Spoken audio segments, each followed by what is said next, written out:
right, we are live. Very good. And again, thank you, Du, for putting this together in terms of the live feed. So everyone, good afternoon.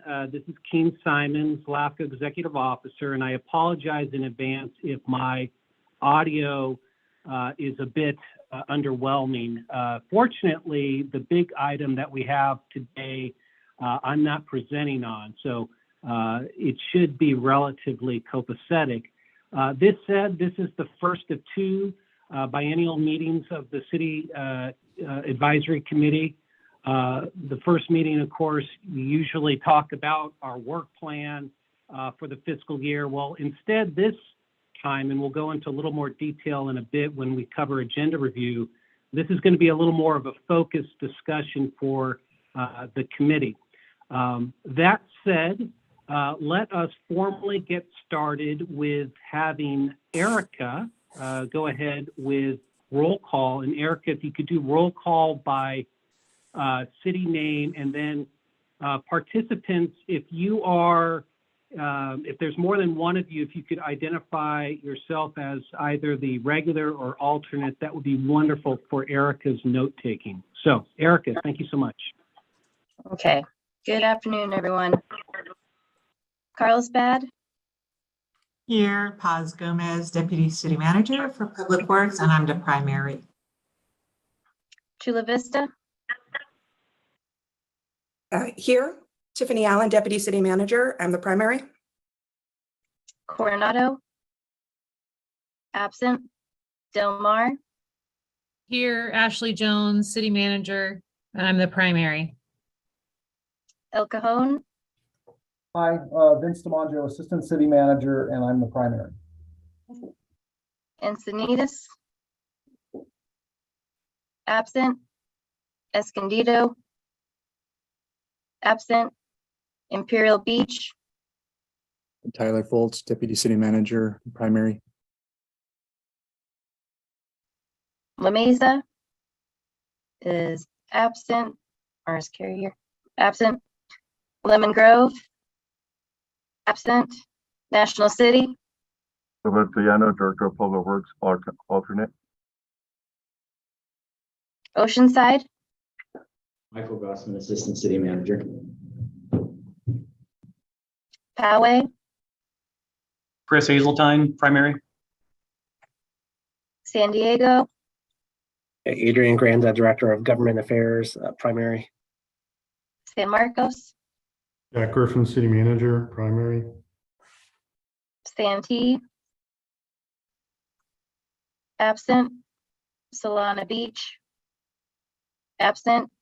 Vista, Don Conley, City of Vista Community Development Director, alternate.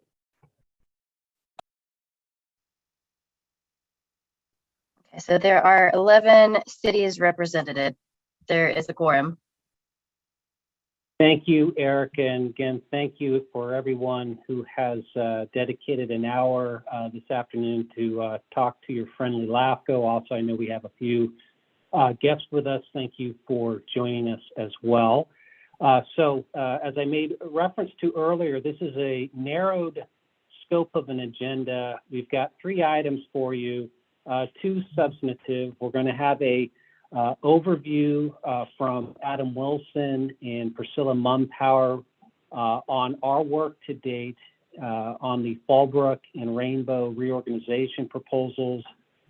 These are proposals that directly, or in this case, at least certainly indirectly, will have an impact on, I think, all of the agencies represented here, should they go forward in some approval fashion. That's the main event. But not to undersell the second part here, and that is we also want to present a draft policy update on how LAFCO goes about preparing municipal service reviews. I am sensitive to the desire to keep this to an hour, so if need be, perhaps if we run long on the 4B, which is the Fallbrook Rainbow item, we can communicate our thoughts and solicit some input to the committee by way of email on 4C, again, if need be. So with that said, I will note for the record, for those who may be listening or watching on YouTube, we are set up to be able to take comments in real time. There is about a 3 to 5 second delay if you're watching on YouTube, so we will be mindful of that. But if you are interested in providing comments, please reference the first page of our agenda, and there will be instructions on how you can provide a comment. And then certainly for 4B, and if we get to 4C, we will pause a couple of times and check in with Erica and Michaela to see if we have any emails. So with the agenda review complete, let's proceed right to our first of 3 business items. It's the approval of minutes for our March 30th meeting. And keep in mind, and I'm sure most of you have done this, if you've watched the video that has been posted online, you have rehabilitated yourself, even if you were not in attendance back in March. So with that, can I get a motion to approve?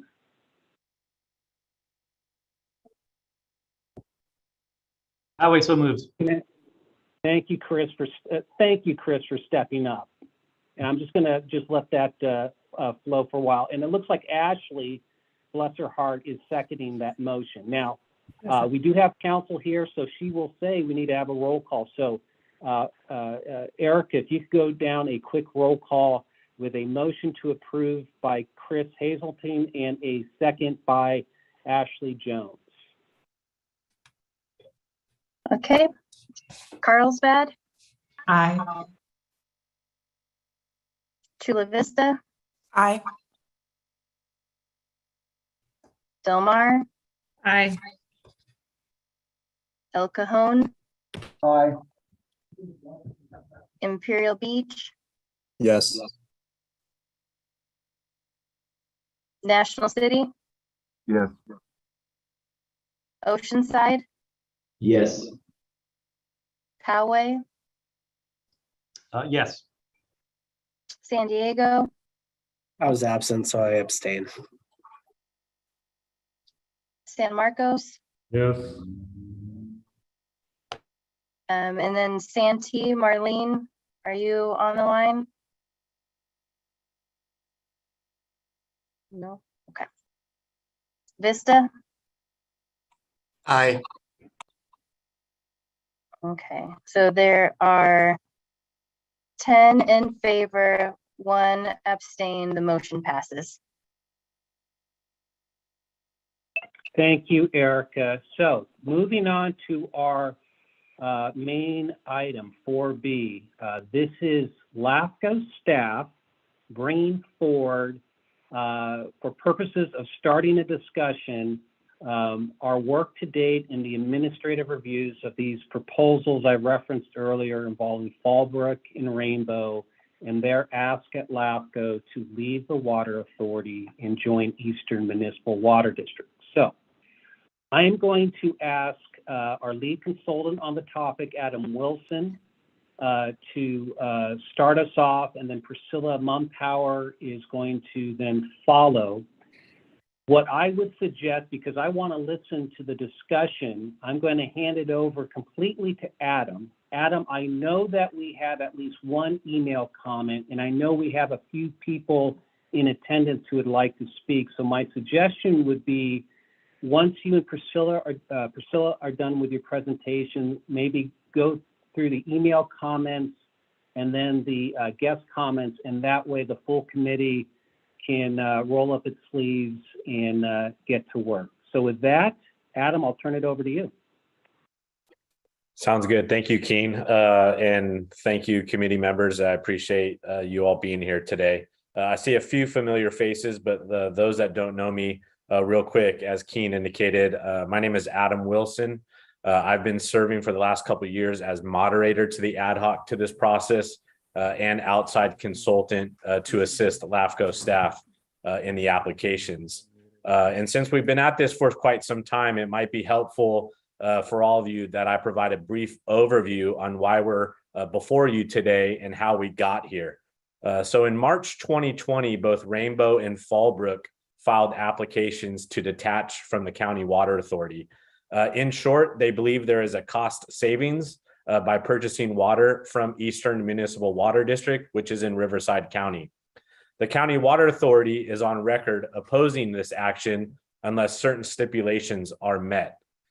San Diego County LAFCO, through an MOU with Riverside LAFCO, is the lead in processing these proposals. And to help facilitate this entire process, an ad hoc committee was formed to advise staff.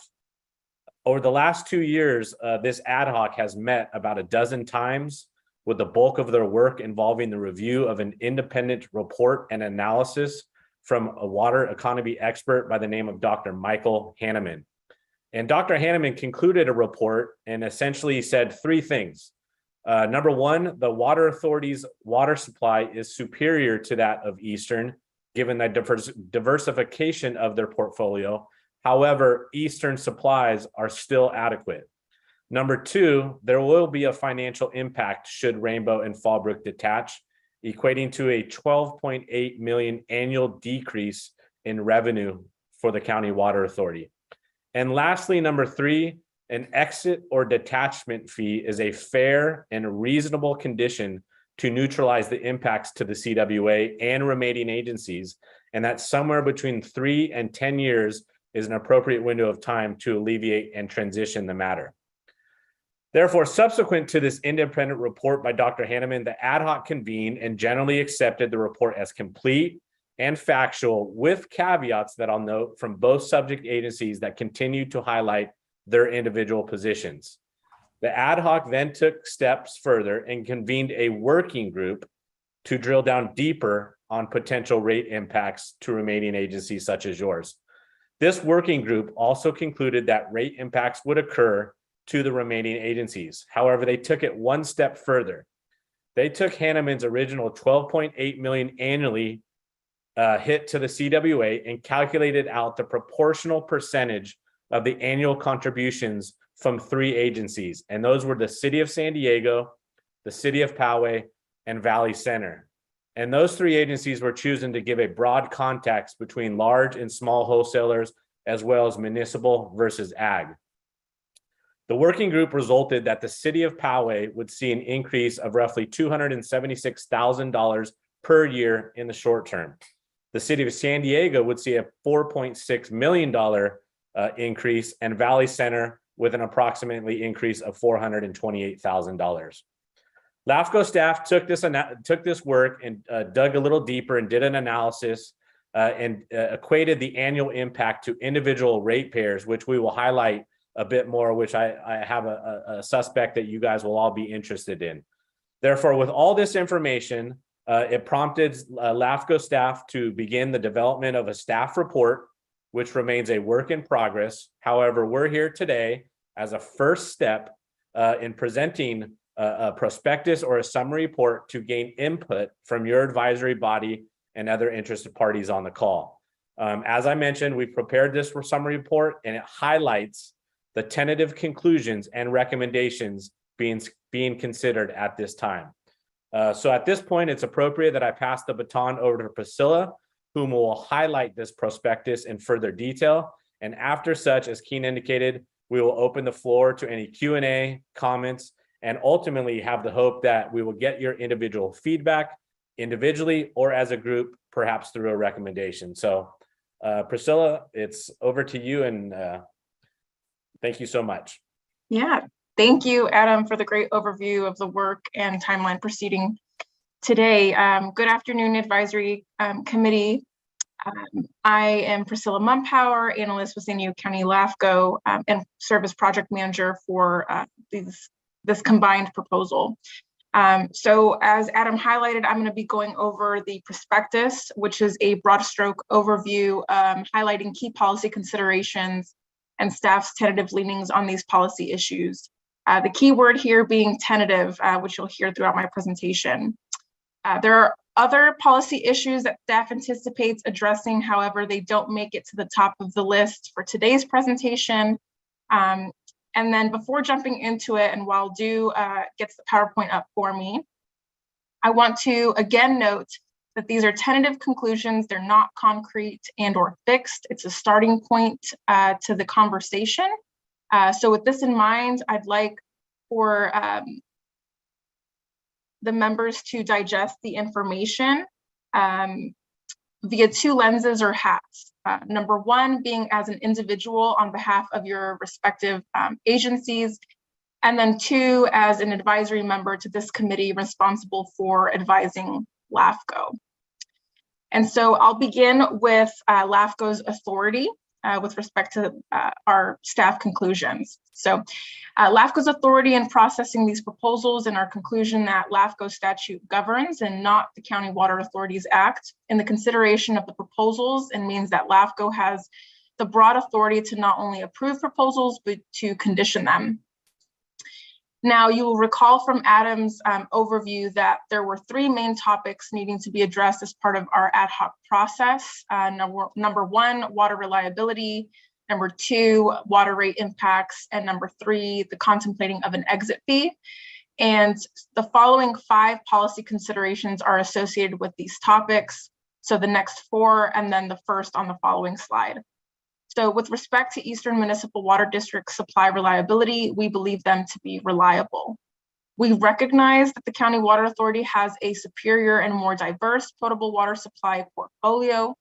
However, Eastern's own supply via MET is adequate and can reasonably accommodate the demands for both Fallbrook and Rainbow now and going forward. With respect to Eastern Municipal Water District's fiscal standing, we find their finances are healthy. Standard measurements used to assess Eastern Municipal Water District's financial standing shows they've trended positively over the last 5 fiscal years with respect to liquidity, capital, and margin levels. The latter highlighted by Eastern finishing with positive total margins in 4 of the 5 years with an overall average of 4.5%. Now, with respect to the topic of water rate impacts and whether ratepayers within the affected territory can expect to see cost savings as a result of the proposed attachments, we tentatively conclude that they will. LAFCO estimates the average monthly household impact for Fallbrook and Rainbow ratepayers to be $20.21 and $26.79 respectively, assuming full pass-through to their ratepayers. With respect to whether ratepayers within the remaining member agencies would see cost increases, we tentatively conclude that they will see increases. LAFCO estimates through the help of an ad hoc working group that the average monthly household impact for the remaining member agencies of the County Water Authority is $2.20, assuming full pass-through to ratepayers. As an example, we estimate the impact to ratepayers within the city of San Diego, being the largest County Water Authority customer, is estimated at a monthly household impact of $1.05. With respect to contemplating an exit fee and whether it would be appropriate, we believe it is, and our leaning is that an appropriate standard is a length of 5 years. Staff believes it to be appropriate to condition approval on an annual exit fee that is equal to the estimated revenue loss to County Water Authority, which would involve water sales, property taxes, and fees. The annual fee was estimated by Dr. Hanneman at $12.6 million in the short run. And again, the purpose of requiring an exit fee being to provide the County Water Authority and its member agencies a level of financial protection in the short run while they adjust to the changed financial situation associated with Fallbrook and Rainbow detaching. We also believe it would be appropriate and reasonable to offset the exit fee to reflect any savings by the County Water Authority that would otherwise be expended on proceeding with the previously planned construction of the ESP North County Pump Station.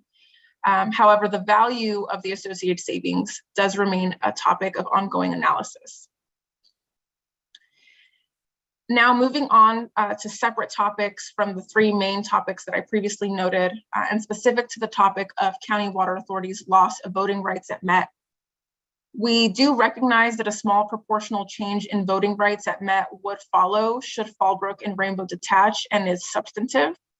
Staff believes a possible and otherwise merited solution to this would be to apply a separate condition to require an MOU between Eastern Municipal Water District and the County Water Authority, and in doing so, retain their voting apportionment associated with Fallbrook and Rainbow for at least the first 5 years. With respect to the topic of CEQA exemptions, staff believes the Class 20 exemption appropriately applies to both proposals, given the underlying action involves the transfer of existing municipal service functions within the same area and with no additional powers or expansions. Now, lastly, staff is aware that there are other terms and/or measures that may be appropriate based on commission preferences, and there are 2 key examples which are on the following slide. And those would be number 1, a LAFCO prescribed rollout requiring Fallbrook and Rainbow to remain member agencies with the County Water Authority for a specified period of time before allowing the detachments to formally proceed, and/or requiring the completion of a municipal service review on the County Water Authority.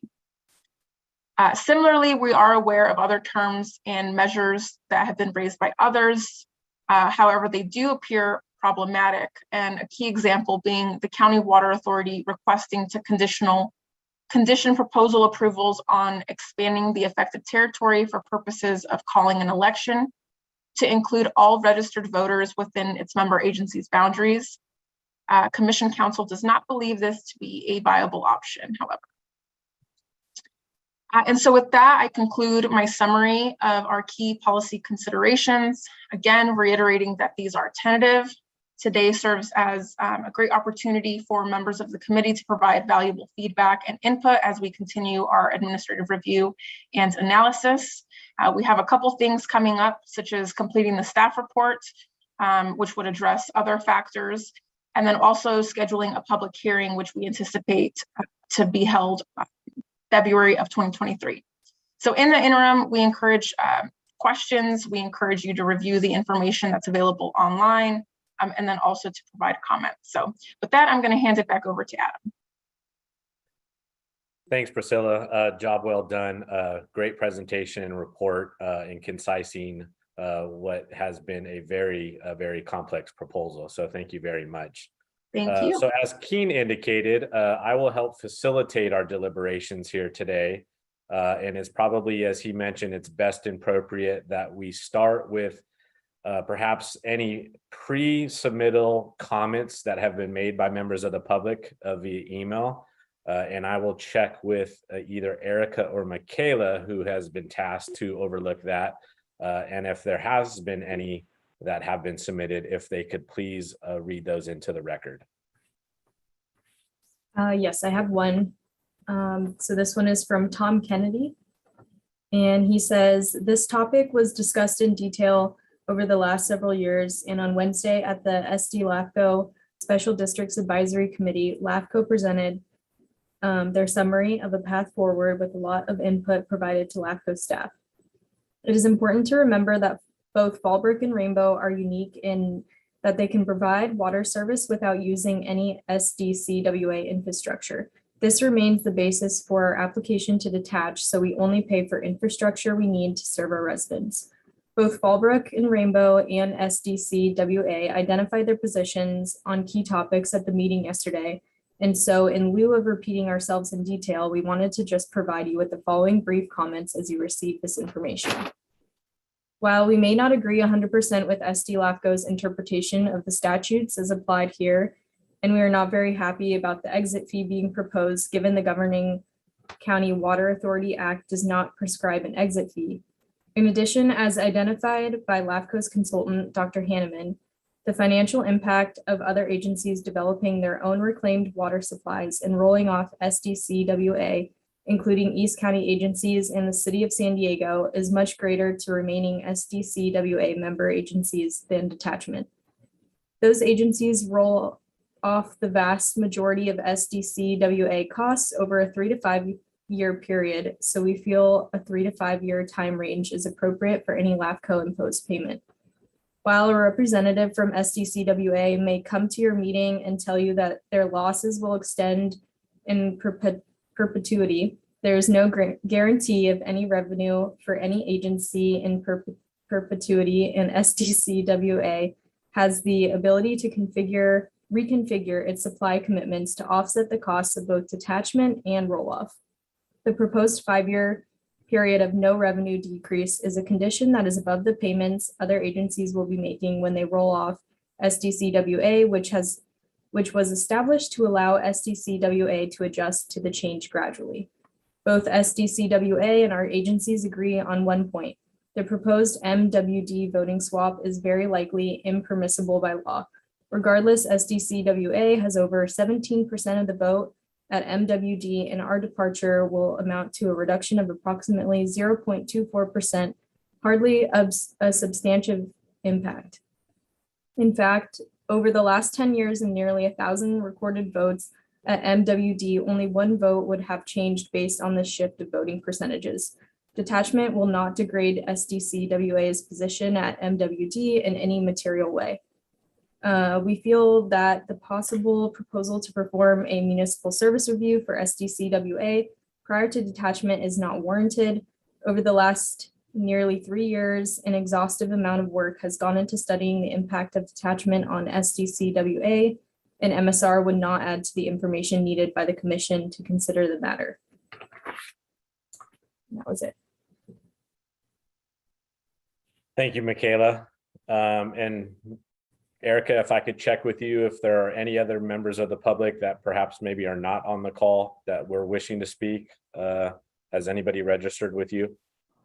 I do have Jim Madaffer Okay. who registered, but that was the only one that I have Yeah. so So far. we'll move to the speakers who I think have submitted a request to speak that are on the call today. And Jim, do you want to start us off? Sure. Thank you very much. I am Jim Madaffer, and I am speaking for myself today. And I'll go ahead, hearing this, Adam, I'll email these comments to your staff and ask that they're made part of the written record of today's meeting. And I wanted to comment because I have over 40 years of active local government experience as a former San Diego City Council member, past president of the League of California Cities, and past board chair of the San Diego County Water Authority, where I currently serve as a member from the city of San Diego. And I was also appointed by the governor and currently serve on the state of California's Colorado River Board.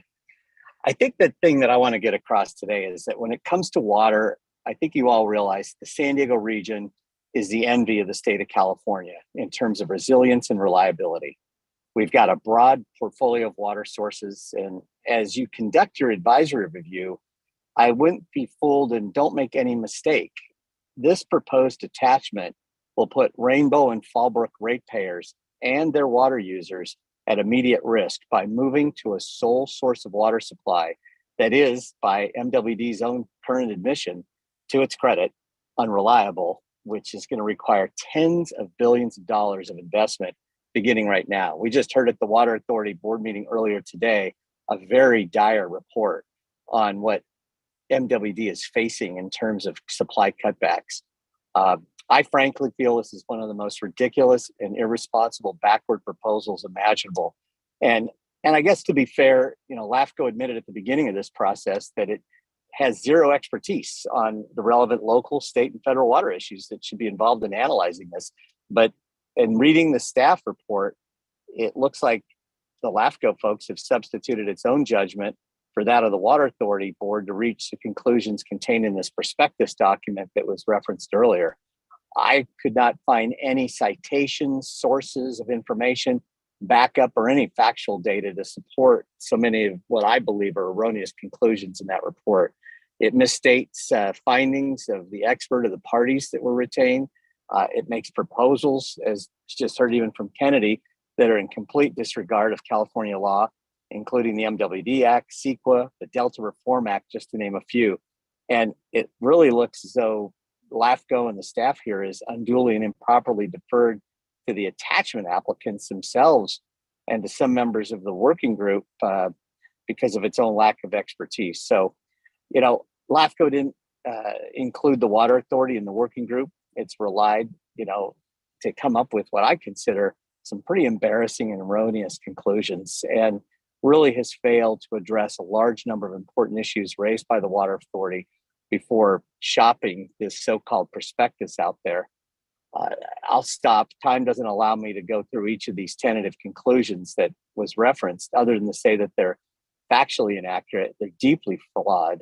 And I'm sure the Water Authority will be commenting in greater detail at a later date. But the big concern here is everybody on this committee needs to ask themselves why the document was only provided to the Water Authority staff less than 24 hours before the LAFCO had its first advisory group meeting yesterday. And another chief concern is to note that the impact allowing these agencies to walk away from debt that was incurred to secure water supplies are actually being used to serve their customers. And if this decision, if it were ever approved, would resonate throughout the Southland, and it would really hurt the bond market as well. So ultimately, conclusions being pushed in this prospectus would undermine confidence in LAFCO and the elected officials who serve.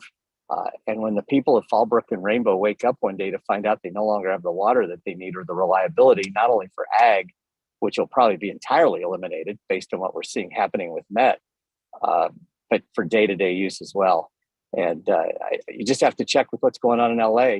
Millions of MWD customers are being forced right now to get along with just the basic human health and safety rationing, with more widespread cutbacks announced just around the corner as water conditions continue to deteriorate both in the Delta and the Colorado River. So I think that we have to be careful with that.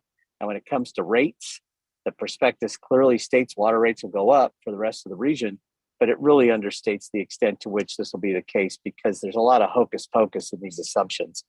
As a resident of the city of San Diego, I could tell you, I don't support paying 1 cent for any of this nonsense.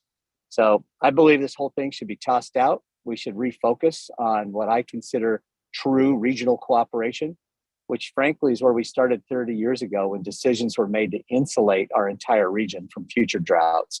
I appreciate the opportunity to comment. Thank you very much, Adam.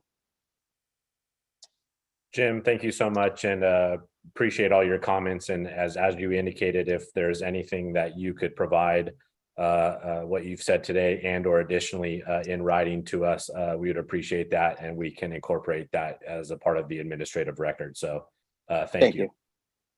I'll stick with the consistency of any other speakers that are not committee members. Mark, I see you on the call. Do you want to just step up to the plate here? Yes, thank you, Adam, and thank you, the committee, for having me. My name is Mark Haddam. I'm special counsel on staff at the Water Authority. I'm here for the Water Authority to provide just a few comments regarding the prospectus. The comments are preliminary. We will provide detailed comments by the deadline stated in the prospectus by the end of November. And I would just ask the committee to not take any action until it gets all those comments and can see what all the participants actually say about the prospectus. We appreciate the prospectus as a draft, and the LAFCO has made clear it's open to changes, and that's important because the prospectus is a fundamentally flawed document. You heard Mr. Medapper go into some detail. I won't cover everything he did, but there are a couple of points I want to highlight for this committee. First of all, just quickly, the idea on the voting, there's two things that have been proffered. One is this MOU idea. All the parties, we all agree. It's illegal. You can't do it. It violates the MET Act. Even MET, I think, concedes that. So there's no way to do that. That's not realistic. The second argument is, oh, the votes don't really matter. They do matter. The votes at MET are getting very, very, very close, okay? And what this does, just so you all know, MET voting is weighted based on assessed property values in the district. So right now, the voting for Rainbow and Fallbrook, they're in San Diego County, they're in the Water Authority, so the votes go to the Water Authority. We represent San Diego County interests. If they move to Eastern, it's a double whammy, because not only does the Water Authority lose the votes for the San Diego County region, but Eastern gets the votes. And Eastern has been adamantly opposed over the years, has been fighting the Water Authority tooth and nail to stop refunds to San Diego County water ratepayers. So you're handing votes away from San Diego County to Riverside and Eastern, and there's no way around it. It's statutory. You can't find some agreement methodology to get rid of that. That's a very serious issue. The second issue was on cost. Fundamentally, what Rainbow and Fallbrook are proposing here, even if you accept LAFCO's numbers, which I'll explain in a second why they're wrong, but even if you accept them, they're basically saying our ratepayers want to pay $20 a month less, but all the rest of you in the county, everybody else has to pay $2 a month more, so we can take off. That's what's going on here, even if all the LAFCO numbers are correct. And they're not right. Why aren't they right? There's a number of reasons, but think about this for a minute. The numbers used, this 12 point some million dollar number, That was based on a 2022 estimate of water use by these two agencies, okay? That estimate was understated at the time. Everybody said it was understated at the time. And in fact, as the year is ending, it's going to be about 45% understated.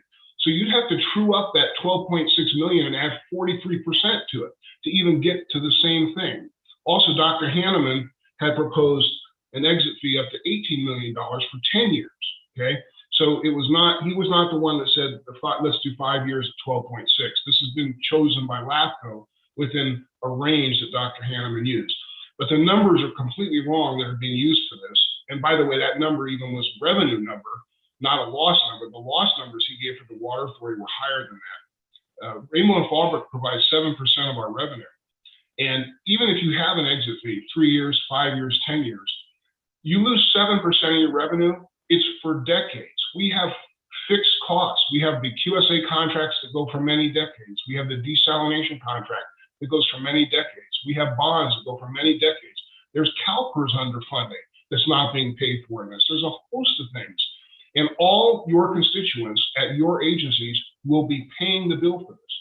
So I ask you to please wait and not do anything until everything is covered by us in detail, and the other parties too. They can comment, obviously everyone will, and wait and see. But this prospectus it's draft, it's preliminary, we understand that, but it's frankly positing a number of things that are just frankly in error, both legally and factually. Thank you. Thanks, Mark. Appreciate your comments and look forward to the official response from the Water Authority in the near future. So thank you. Are there any other individuals on the call today that are not committee members that would like to speak or make comment? Okay, having seen no hands go raised, this is where I'll open up the floor to our committee. So as Keen and okay, wait 1 second, I may have missed something. Vince, I see your hand pop up. Well, yeah, I'm sorry if I was premature. I do have a couple of questions or, comments. I think, from my perspective at El Cajon, we're engaged as a JPA member with Padre Dam and Helix on the AWP Advanced Water Purification Project, which is going to have an impact on our ratepayers anyway. And that's more of a water security project, long-term water security project that's going to end up supplying the people of East County, specifically El Cajon, with a certain percentage of their potable water in the years to come. So that we're kind of gearing up for the cost. It's a very expensive project, and our ratepayers know that there's going to be some impact there. So seeing that, my comment simply is that if these two agencies walk away, the resulting rate increases for El Cajon are simply a subsidy to allow them to walk away that the remaining ratepayers are going to have to pay.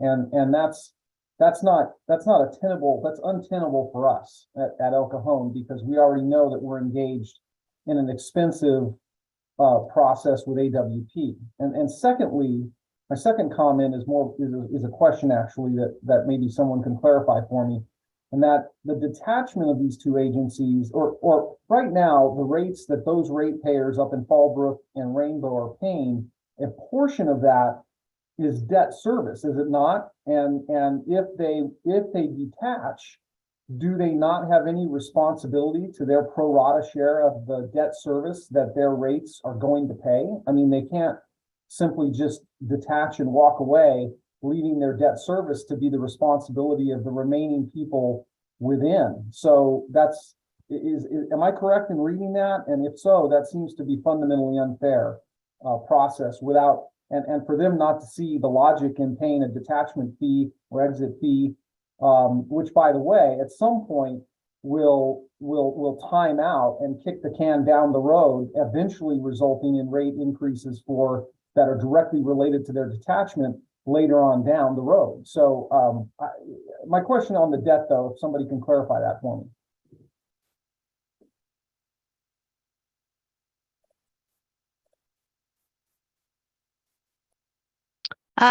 I'll weigh in on that. Okay, Holly, could you help us out here? Yeah, exactly. The county Water Authority's Principal Act provides that if any of that debt is assessed on the property roll, on the property tax roll, so if there are debt obligations that are assessed on the property tax roll, in fact, those stay on the property tax roll, and that tax collected to fund that would continue to go to the authority. But our understanding right now is that there are no none of the debt is recorded on the property tax roll as a debt on there, and so in the absence of that, there's, you apply the act and it doesn't follow them.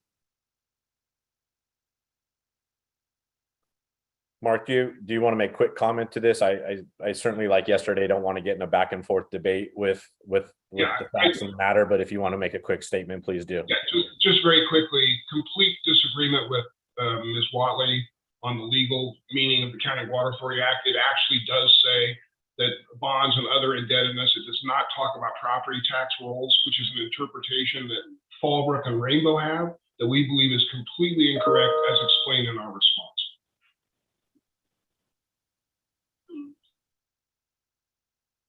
So this is Vince DiMaggio again. So there's a disagreement between, there's no answer to my question. In other words, there's one opinion that says that, as I hear it, they are responsible for their pro rata share of the debt. And then I don't know what I just heard. I mean, I'm not sure that I got an answer, even if there are two different opinions. It sounds like there's a disagreement between whether they are responsible, whether they are responsible for a portion of the debt, and then if they leave, that debt then is inherited by everybody else. So I'm still not sure I'm getting the answer.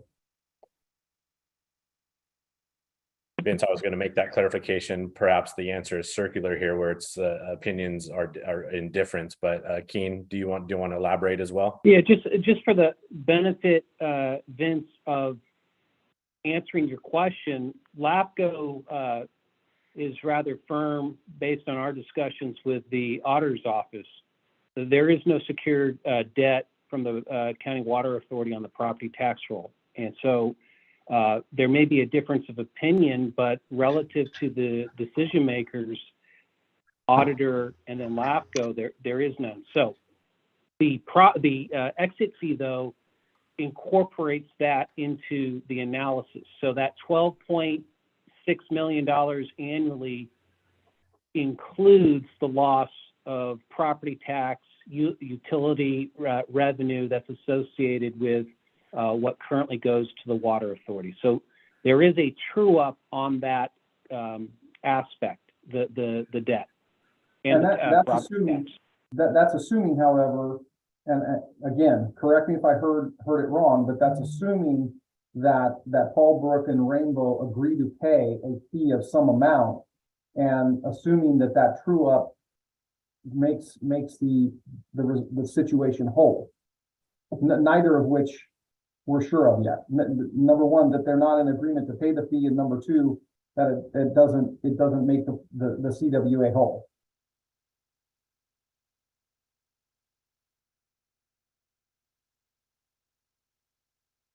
Well, I would make note that it's a recommended condition at this time, so it's to be determined unless the LAFCO Commission feels otherwise, on top of the difference of opinion between legal matters here. So yeah, perhaps your question remains unanswered and continues to get flushed out as we proceed. So, Adam, could I just say something quickly? Please, Mark, go. Yeah, I just want to make sure that we're all talking about the same issue. There's two issues here. I think the one that the question was asking about is not the one that King was responding to. The tax rolls and what's recovered under the tax rolls is the issue that King was addressing and that the prospectus addresses. That's like, I don't know, $600,000 or $700,000 a year.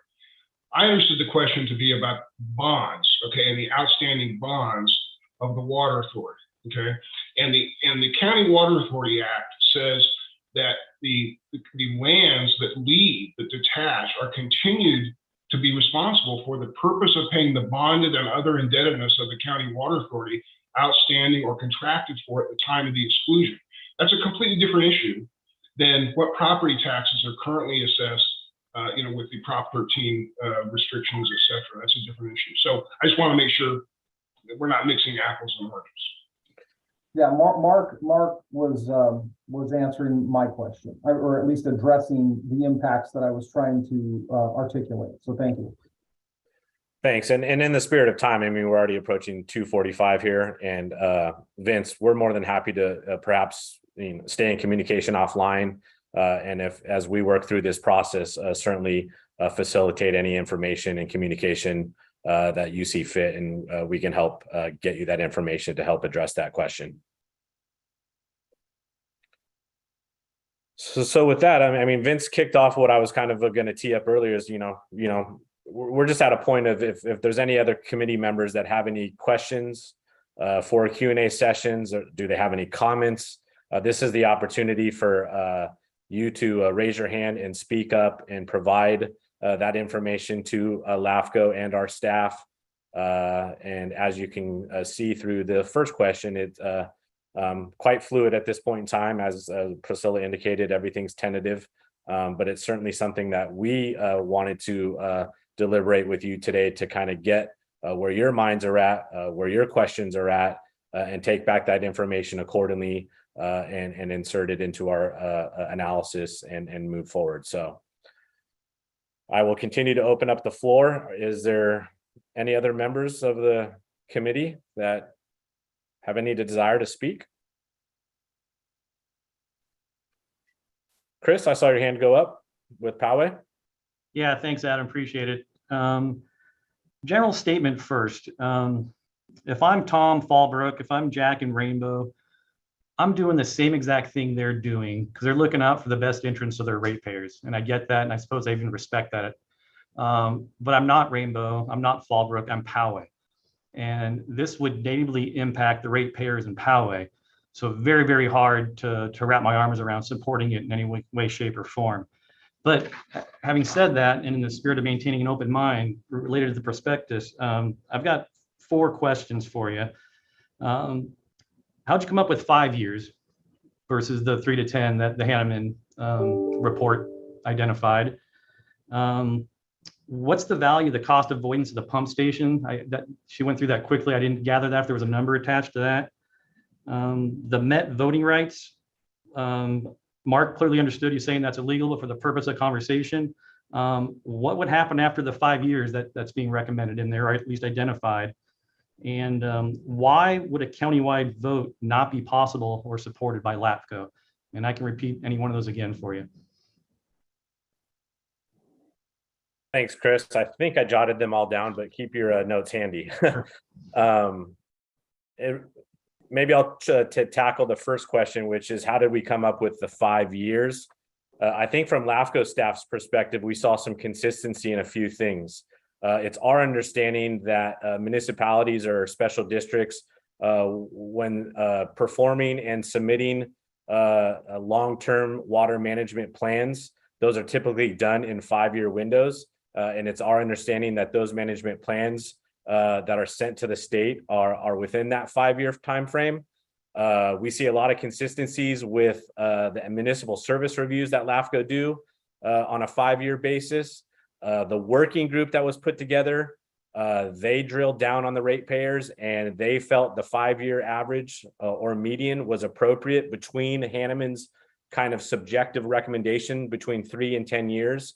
And in fact, if you look at the chart that the working group used on looking at those 5-year contributions from all those member agencies, there was a lot of consistency and not a lot of change, specifically to Poway, whether it was 3 years, 5 years, or 10 years. And so with all that said, again, there was a lot of consistency in this 5-year window. This is the opportunity for you or others to weigh in on if that's appropriate or not. Should it be 3? Should it be 4? Should it be 10? But at that point in time, this is how we have tentatively come to that conclusion. The value of the pump station, Priscilla did go over it pretty quickly.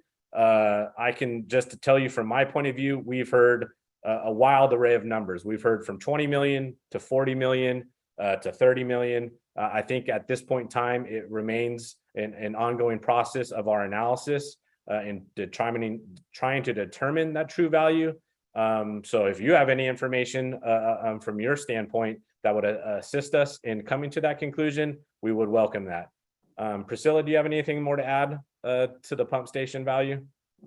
No, just that, and I don't know if Chris meant also just what the topic of the pump station is, but it being that with Fallbrook and Rainbow detaching, San Diego County Water Authority wouldn't need to build those pump stations. And so that's the savings that we're talking about. But again, just everything that Adam said is a good overview with respect to the analysis of the savings still being ongoing. Then I think your next question had to do with Met voting rights. Perhaps maybe if I could defer to you, Holly. I know this is an analysis from a legal perspective that's still kind of being flushed out. Do you have anything more to add? Yes, if I understood the question correctly, I think, Chris, you asked us to sort of putting aside the issue of whether it's legal or not, what would happen at the end of 5 years? Correct. And so the answer to that would be is at the end of 5 years, it would be contemplated that then Eastern, those voting rights or that voting power would then be rebalanced back to Eastern based on the assessed value of Rainbow and Fallbrook in their territory at that time. And then the other question you had also involved voting, but at a different jurisdiction. And that question was, why would it not be a countywide vote or a vote within the boundaries of the water authority rather, instead of just Rainbow and Fallbrook? And this is because when the applications were on their way into LAFCO, the county water authority availed themselves of this special procedure, which they requested that LAFCO find them to not be a district for purposes of the conducting authority proceedings for this. That was granted. And so what that means is that if LAFCO were to approve this, then the Principal Act controls, and the Principal Act provides that the election to confirm it is in the detached territory only. So LAFCO, once the non-district status was determined, then LAFCO is bound by the Principal Act for that narrow strip of the issue,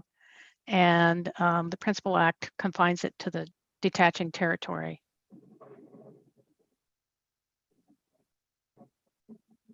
Chris, I think we touched on your 4 questions.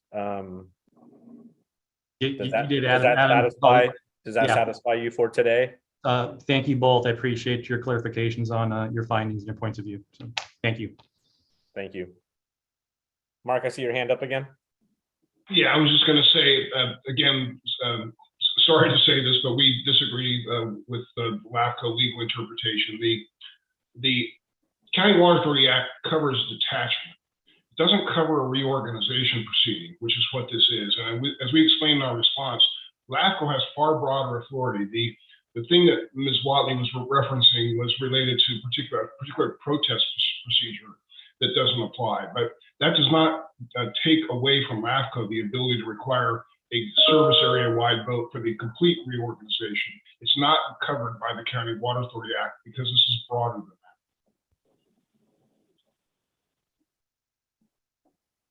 Thanks, Mark. Shifting gear to any other committee members, I thought I saw Jennifer Campbell's hand go up and then go down, so I will embarrassingly maybe call her out unless she does not feel otherwise. No, didn't put a hand up, sorry. Okay, thank you. Thank you. No problem. Anybody else with any interest to have any questions or comments? Roberto, National City. Yeah, I think maybe just procedurally, I'm sure there'll be comments submitted and then responses provided from LAFCO on the variety of questions we got today. So I would just ask if once answers are provided, if we can also take a look at what you're referencing to provide those answers. So we can actually check what you're basing your answer on as we move forward, to try to understand this issue a little bit better. Thanks. And Keen or Priscilla, maybe you can help clarify, but it's the way I've always understood it through like a development proposals, there's through CEQA, like response to comments, but I don't know necessarily, do we do that? Or is it just taking input and information from today and incorporate it into our staff report? So I'll jump in right before Priscilla does and just simply note, there's no harder fixed rule here. So what we can do is we will go back and itemize the questions I think we received both today and the questions we got from the special districts who met yesterday. And I think maybe Priscilla and Adam, you could provide, restate our responses and where appropriate, provide, the reference source. And I'm guessing for the benefit of where a lot of those references will go back to, it's Dr. Michael Hanneman's report, but also, Roberto, a lot of the comments you're hearing also reflect the quasi-legislative nature of LAFCO, right? What the commission is ultimately tasked with doing is deciding, are the proposals fair? And where they're not fair and orderly, are there true-ups that we can utilize through our conditioning authority? And so Adam and Priscilla have identified a few areas where we think there are some inequities that merit attention through the conditioning power, right? Exit fee being the big one, but also perhaps the voting power switch at Metropolitan or Met. Others may be in play. So I think we'll commit to doing a summary of questions heard and in our brief responses. Just because I'm guessing we're kind of hitting towards the end of this, maybe to drill down, as Priscilla said, so the prospectus is out and about with the invitation for you members and anyone else to provide comments to LAFCO and specifically Priscilla by the end of November. We will then digest those comments, in particular the ones we like, and then we will transition towards our ad hoc committee that has been specifically tasked with going through this process, and you are represented on that ad hoc by Lydia Romero, and I see that Lydia is with us. They will then help me and LAFCO staff firm up all of our conclusions in final form. And then we are going to hand this off to the commission, presumably as early as February of 2023. I would assume that we will have at least a few meetings to digest the staff presentation, to digest what I assume will be quite a bit of public comments, and then the commission will begin its deliberations. So with that game plan in mind and not seeing any other hands raised, I'll take back control because we do have our discussion on MSRs, and I know Paz has been waiting patiently in Carlsbad for that discussion. So I want to thank Adam and Priscilla for handling this item. Again, it's a big item to process at LAFCO, and I think they did a great job in getting everything down into a few pages for the benefit of digestibility in that prospectus. And I, again, thank you both, Adam and Priscilla. So with that said, we will transition to our last item at 301, which is we have a draft update on our MSRs, our municipal service reviews, out for public comment. We presented it to the commission in draft form in August. We are due to bring this back to them in some final form in December. We are looking for you, both as a committee or as individual agencies, to offer any thoughts, compliments, or otherwise on this draft update. The key issue here is for those who were in San Diego 20 some years ago when this policy was first established in 2002, you will know that the service review was kind of a black box.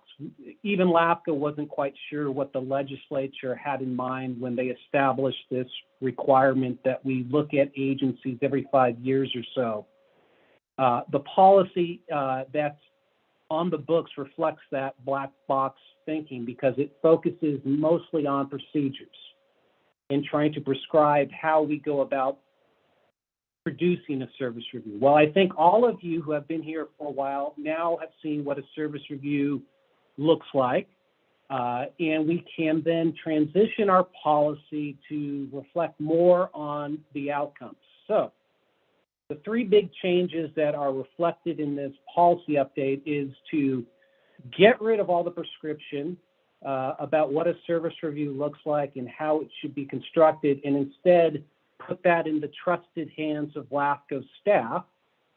Two, make clear that this service review should inform and guide our related tasks to update spheres of influence every 5 years.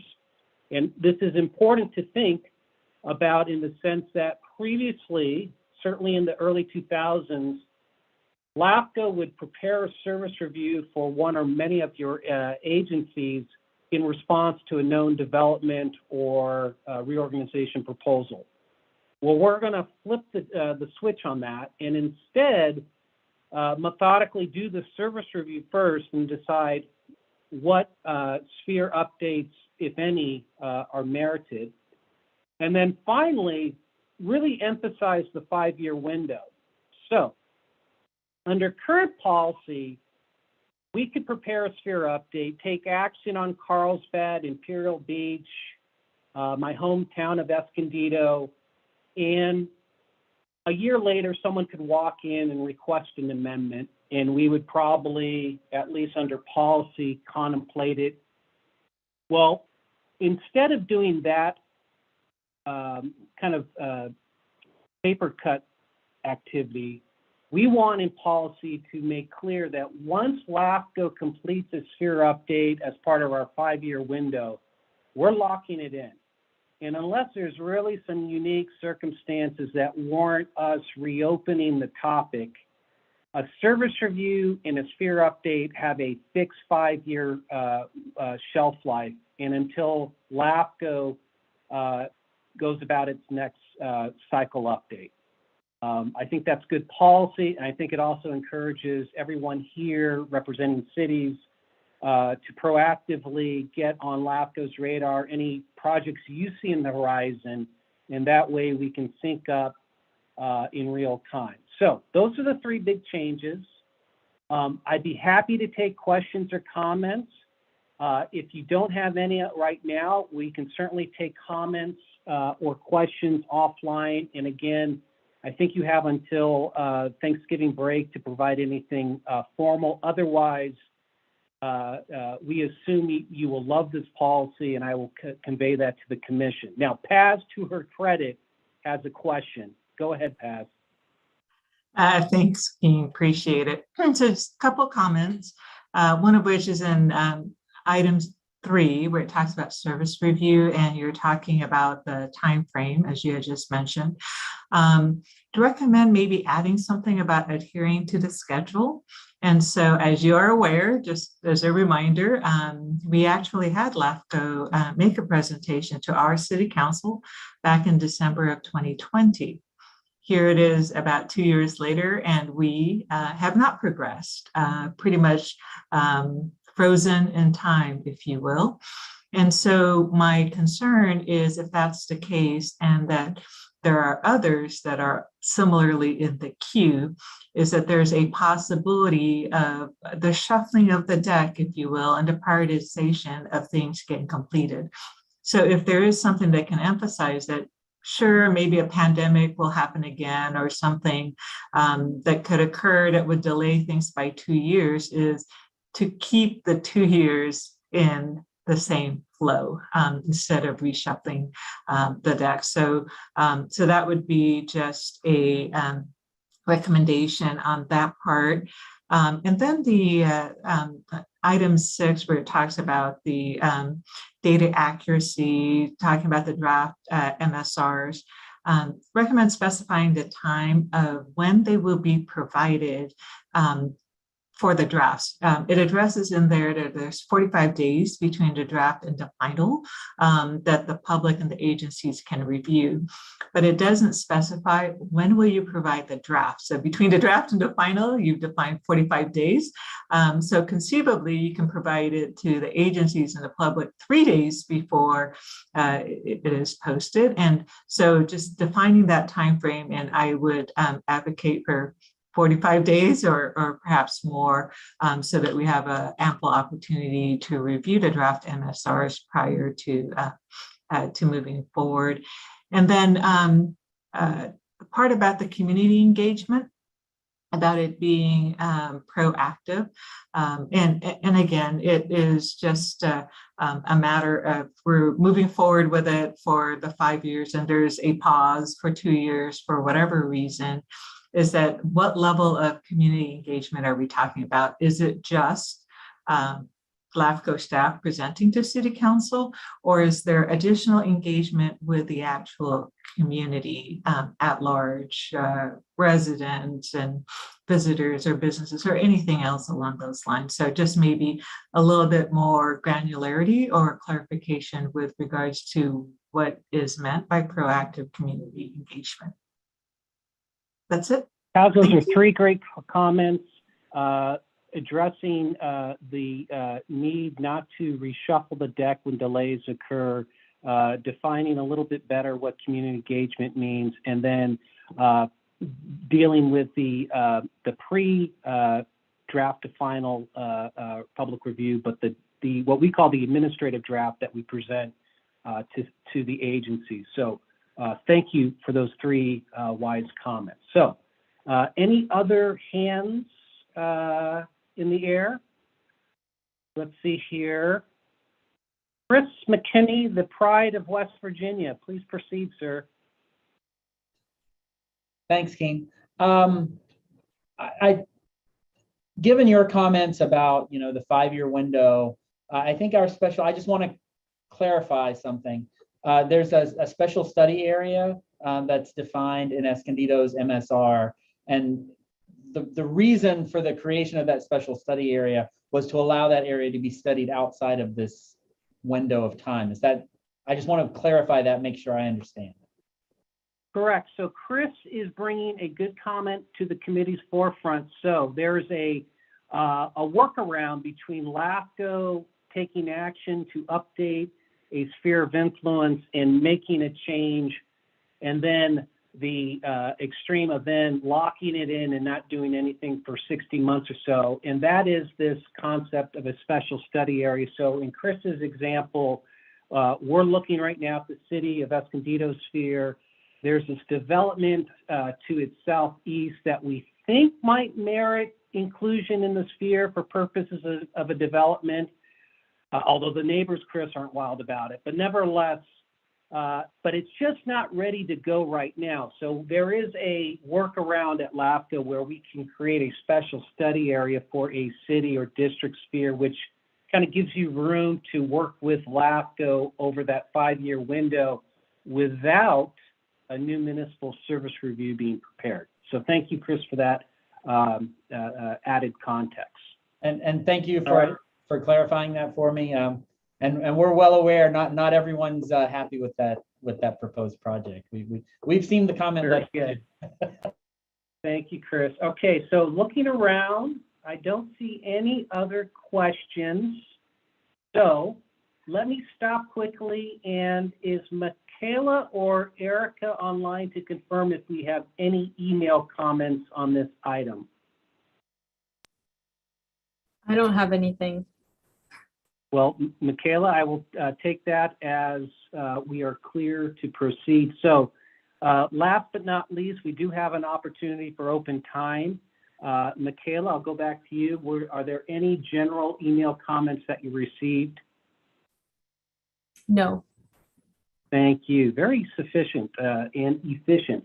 All right, so it's 3:12 in the afternoon. We went 12 minutes over my expectation, but I think we can all blame Mark Haddam for that. Just joking, Mark, if you're listening. But nevertheless, so our next meeting will likely be in March. That will be our annual opportunity to present our work plan and budget, but certainly in the interim, please feel free to reach out to Priscilla and Adam for comments on the perspectives, and then also to Priscilla on the draft MSR policy update to Thanksgiving. Other than that, thank you so much for taking an hour or so out of your Thursday. Have a great day.